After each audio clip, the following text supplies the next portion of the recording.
Hello ka-farmers, unbox tayo ng ating parcel na pang insecticide o insecticide, fungicide pala, fungicide ating ampalaya ka-farmers. So bubuksan na natin.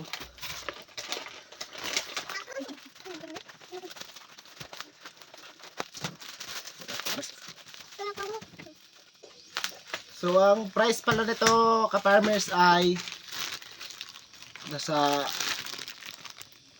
yan 2,110. Mahal. Kaya paisa-isa lang muna natin pagbili. Pag order sa online, sa Lazada, Shopee, meron din.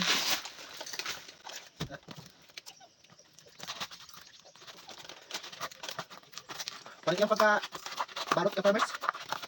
Dito. Yan ka farmers. Yan. Ito pala yung ginagamit naming fungicide ka farmers. 1 liters to ka farmers, 1 liters. 1 litro. Ayan, yan. Ayan. So, hanggang dito lang mga ka-farmers at maraming salamat. Saka papalo na din at saka subscribe sa aking YouTube channel. Yun lang mga ka-farmers at maraming salamat.